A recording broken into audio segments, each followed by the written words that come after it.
High, বং ড্রিপটারে আপনাদের সবাইকে স্বাগত। আশা করি সবাই খুব ভালো আছেন আর সুস্থ আছেন। এখন চললাম কলকাতা। আজকে স্বপ্ননীল আসছে, ওকে এয়ারপোর্ট থেকে রিসিভ করে যাব ফ্ল্যাটে। স্বপ্ননীলের কলকাতায় পৌঁছতে পৌঁছতে দুপুর 3টে বেজেই যাবে, তাই আমরা ঠিক করলাম আমরা লাঞ্চ কোলাঘাটে সেরে তারপরেই যাব। চলে এসেছি লাঞ্চ করার জন্য সন্দ্বীপাতে। আমরা লাঞ্চে নিয়েছি সন্দ্বীপার মহারাজ থালি।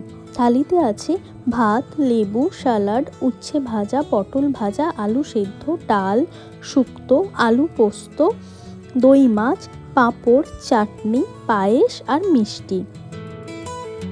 লাঞ্চ সেরে রওনা দিলাম এয়ারপোর্টের দিকে। এখন পেরোচ্ছি বালি ব্রিজ। আপনারা খেয়াল করলে দেখতে পাবেন এখান থেকে মা ভবতারিণী মানে দক্ষিণেশ্বরের মায়ের মন্দির দেখা যায়। ওই যে দেখুন দূরে দেখা যাচ্ছে মায়ের মন্দির। আজকে সবচেয়ে বিশেষ মুহূর্ত হলো স্বপ্ননীলকে রিসিভ করতে যাওয়া।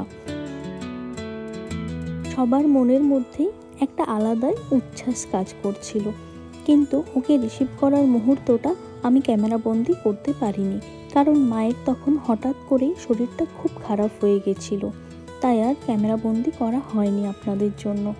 আশা করি আপনারা সবাই বুঝতে পারবেন। আর স্বপ্ননীলও খুব টায়ার্ড আছে, তাই আর ভিডিওতেও আসতে চাইলো না। মা এখন আগের থেকে অনেকটা বেটার আছে। এখন ফিরছি ফ্ল্যাটে। সামনে আরও অনেক গল্প, আড্ডা আর সুন্দর মুহূর্ত আপনাদের সাথে ভাগ করে নেব। আজ এই পর্যন্তই। টাটা।